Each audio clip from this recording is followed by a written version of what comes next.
Hey there, shortcuts. This is list two for Wednesday. I still haven't checked. I think it's the 22nd. Is it 22nd of November? Gosh, soon be Christmas. And that's important when you see what's on this list. Um, let's see. Where are we up to? It's basically a classic rock list. A little bit of pop, but mostly it's a classic rock list. Unusually for me, the kickoff record on this list is an Aussie press, and it's actually a really, really, really good one. Like, pleasantly surprised. Quiet, really nice balance, crankable. I'm really impressed.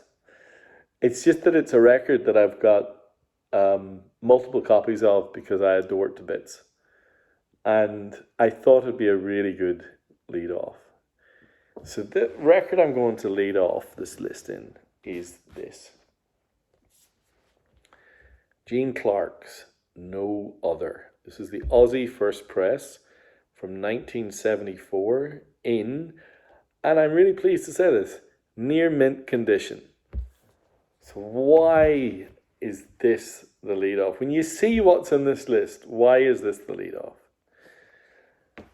This record is one of the most opulent, beautiful, mad concoctions in the history of recorded music. It really is. And why? Well, Gene Clark's fourth record. His previous records, which I own all of them, Roadrunner and White Light, and I can't remember the other one, are kind of country tinged, singer-songwriter, pretty straight up and down. And if you're a Gene Clark fan, they're great. So Gene Clark, most famously, was in the Byrds with Graham Parsons and Chris Hillman and those guys, and was a secret weapon in that band. He's this most plaintive, beautiful voice, a great songwriter, but maybe not. Roger McGuinn playing as Rickenbacker kind of dominated things, but he was always my favorite, and I always liked his songs. I did not discover. Are you okay, Bowie? Come here. Bowie's come to say hello. Hey. You saying hello? You want a little cuddle? Oh. Anyway.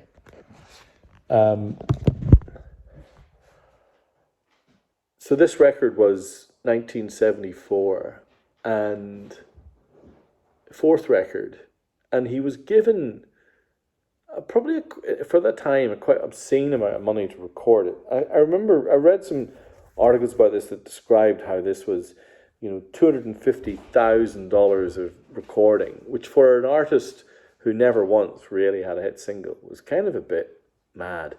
And what's probably part of the mythology, but was obviously horrific for Gene Clark, was that when the record company heard it, they decided, we're not going to promote this record. There are no hits. And there really aren't, because you're talking about 8 tracks. The average length must be 5.5, 6 minutes. Some Misunderstanding, which is a song I'm going to talk about very soon, is over 8 minutes. It's just not a radio record. And so they buried it. I think it didn't even, maybe it went to like 250 in the Billboard charts, but it was crushed. And that crushed him. He was never the same. All the way through to when he passed away in 1990 or 91. In articles that I might read on magazines like Mojo or Uncut, he always held it against the record company that this record wasn't a success. It's got a beautiful kind of 50s theme. It's got a kind of Art Deco cover. It starts off with a song that is somewhat prescient, Life's Greatest Fool, which has been covered by quite a few people. My favorite cover version on this record, though, is the amazing Mark Lanegan cover version of Some Misunderstanding, which is the centerpiece of the record, second song on side 2. It is the most beautiful melody, and it grows and grows and grows. It is a remarkable piece of music, and the Mark Lanegan cover version is pretty special. Robert Plant covered Silver Raven on a record that he did a while back. It was re-released on CD. I think it was in the 90s. That was when I started to hear about it. And then, I can't remember whether it was 4AD or one other record company. They made a big thing. They made a box set and they made a thing of it. And then that's how I got my copy. And then I realized this record's incredible. It's a grower. The first time you listen to it, you might hear some of the country overtones and you might think, this isn't for me. Certainly I remember having that feeling. But it's really special. It really is. Gene Clark's no other. This next record, when it's on the list, it gets, bar none, the most requests for people to have it. And afterwards, people saying, can you find more?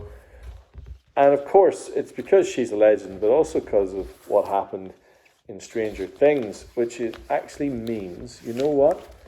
I'm going to change the order because I just realized what I just meant. What I said has kind of triggered me.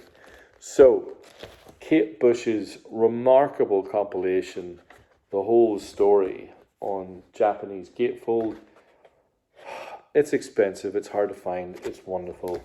An amazing, amazing Christmas present for someone, I suspect. I've also got a copy of Kate's, I think it's her third record, Japanese first press of Lionheart, which is also utterly wonderful. And look at that. That was the sleeve, I think in some parts of the Western world, that was the sleeve in Japan. Yeah, it's great. Lionheart, brilliant record. Whole Story, one of the best compilations ever. We all know Running Up That Hill has transformed her life, or maybe not transformed her life, but certainly reinvigorated her fan base and created a whole new wave of fans because of the show Stranger Things. And the link here, and the reason I've tweaked the order, is because there's an actor on Stranger Things. I'm pretty sure his name is Sam Keary, although I could be wrong and someone may correct me. And a few years back, he low-key released a record. The name of his band, and it's pretty much a one-man band, is rather unfortunate name, I think. Joe, D-G-O, Joe, I don't know how to pronounce it. D-G-O. But he released this record called 2020. And here is the record. It's still sealed. Vinyl Me Please did a run of this, limited to 2,000. It sold out in a matter of hours. It became one of the most requested records in the history of Vinyl Me Please. Thankfully, they've done a couple of represses, but even the represses are kind of a bit silly money. Thankfully, this one isn't. It'll be pretty cheap.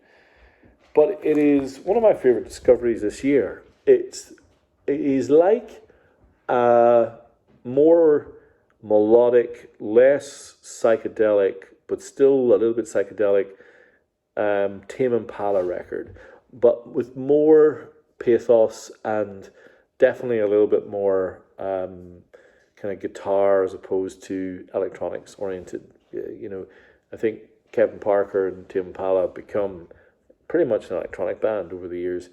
That's not the case with this record. It is well worth giving a listen. It's a real grower. It sounds absolutely gorgeous on this pressing. Really, yeah, it's a hidden gem, and it's nice to be able to talk about a modern band on Shortcuts, especially since I'm going to not talk about modern bands for a while. I was talking to a club member, Ivan, a bit earlier, and he was telling me that he was in his hometown or amongst his school friends. It used to be that there was kind of this competition: who'd be the last person in any given year to hear someone play "Last Christmas" by Wham. It's kind of like it's the worm has turned when you hear "Last Christmas." And what I've got here, and I unapologetically putting this up because I think it's really fabulous. I have, and there's the lyric sheet. How cool is that? What I like is "Last Christmas," the long version on this, and on the B side is a song called "Credit Card Baby" by Wham. I'm going to show you the sleeve in a second. Credit Card Baby. You said that you loved me and I thought it was true. You said that you needed me and baby, I believe that too. Indeed. So the B-side to one of the greatest A-sides in the history of the British charts.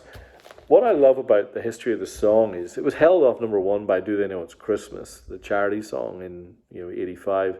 And 36 years later, in, what does that make it, 2011, I guess?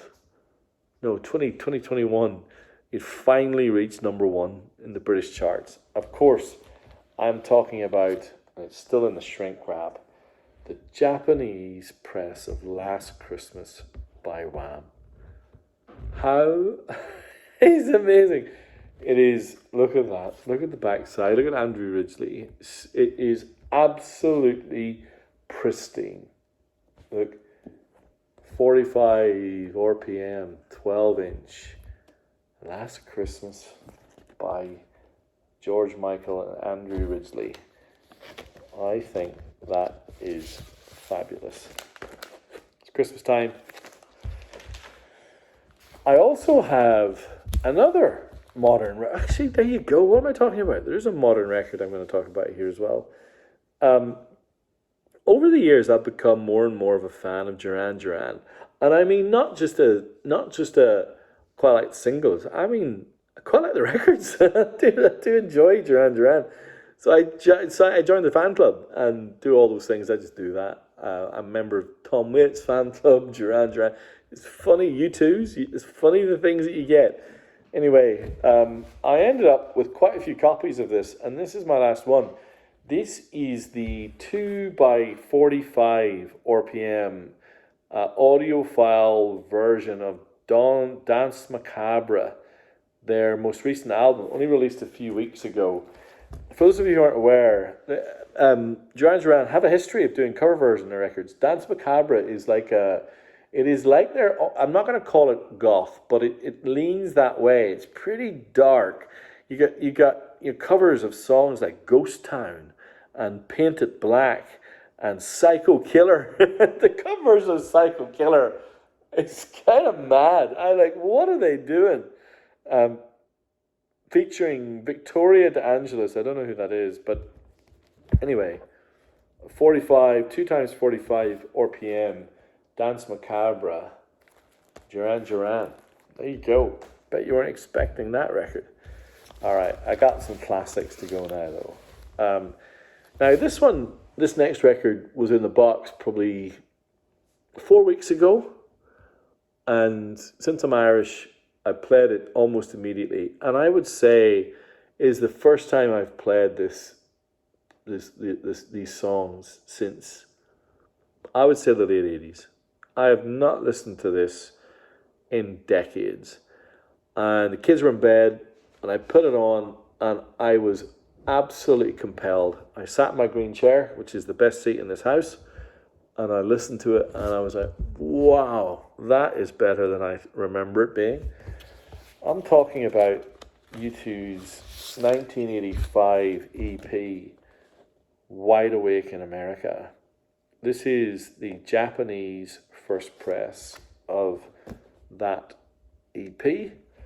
For those of you who aren't aware, this featured a few songs from Unforgivable Fire and some kind of B-sides too. So the opening side is really where the magic is, because what you get is this really great version of Bad, which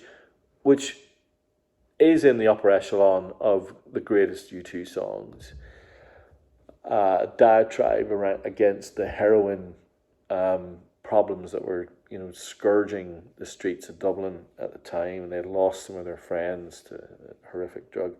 And then A Sort of Homecoming, which is the opening track to Unforgettable Fire, and still one of the more adventurous and kind of weird opening tracks. And although they do, I guess Zoo Station they have a history of kind of, I guess, challenging opening tracks, but A Sort of Homecoming has this weird clipped guitar.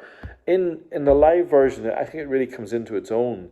And then on the B-side, you've got Three Sunrises, which was produced by U2, Eno and Lanois, which was the kind of precursor to what became the Joshua Tree, and Love Comes Tumbling, which was one of a U2 fan's favourite B-sides.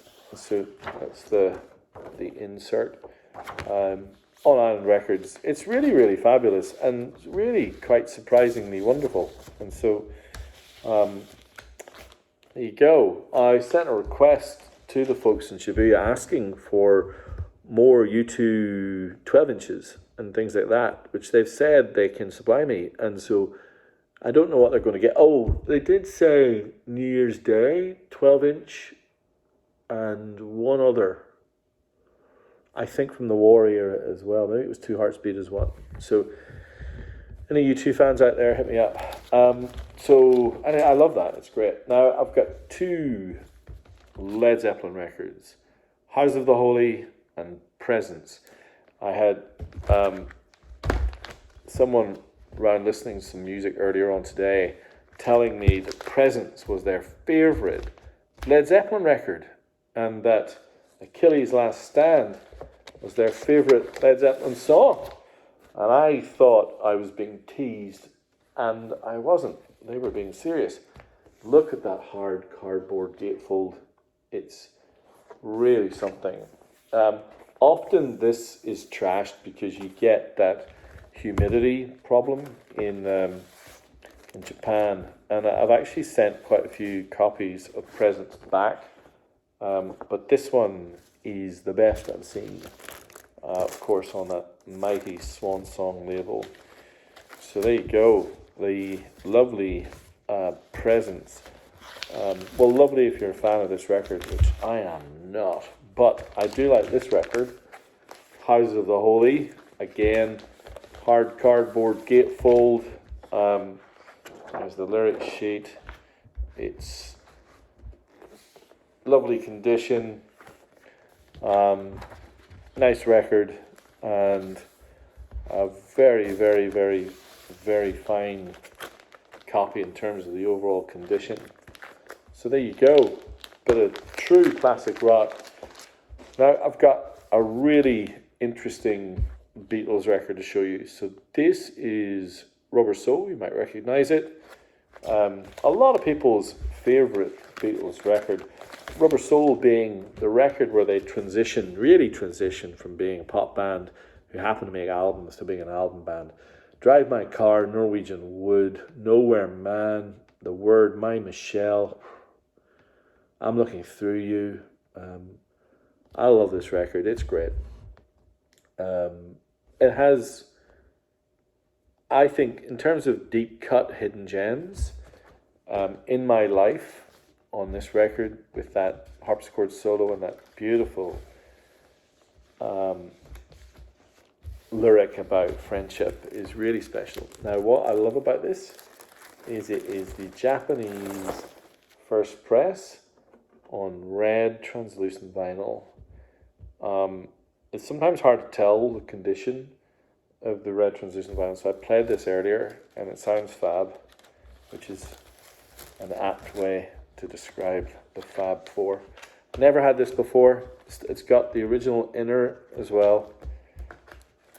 First press on the Odeon label, not even on the Apple label. Rubber Soul on red translucent vinyl. Good Lord. I've also got and this is an early kind of EMI press of the Beatles rarities. For those of you who don't have this, this is like their smorgasbord of stuff, across the universe. This Boy, The Inner Light, Rain, one of the best bass lines ever. So this is the Rarities album that came out in the early 80s. And then to finish, I've got something that has snuck up on me, a record that I really didn't like. And now, all of a sudden I do, and I have no idea why. I think maybe it's the line in State Trooper where Bruce starts singing, "Please don't shoot me, State Trooper, please don't shoot me," or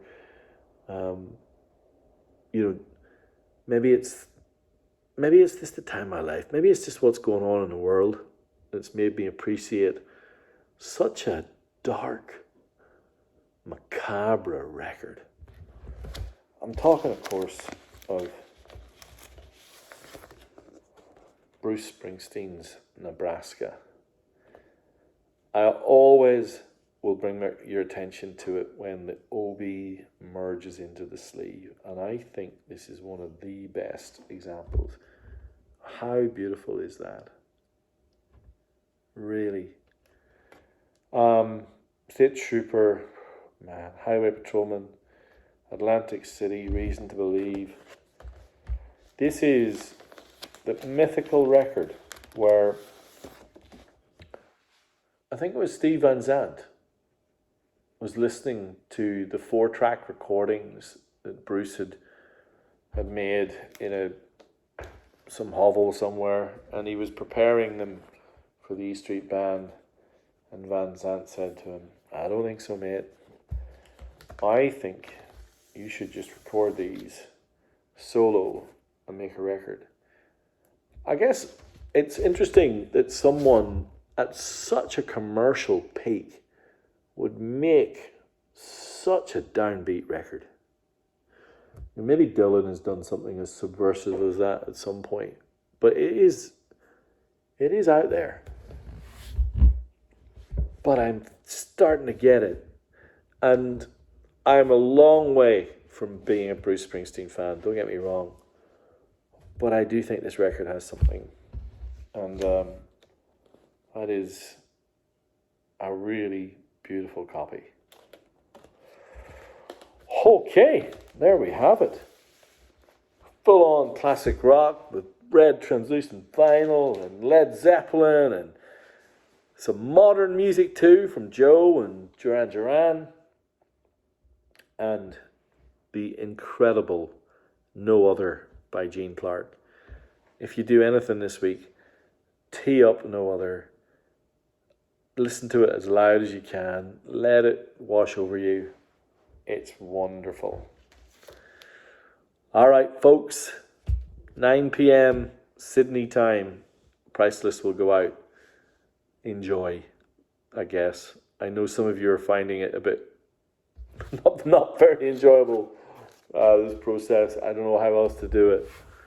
But I guess hopefully you get something you like. If not this time, then next time.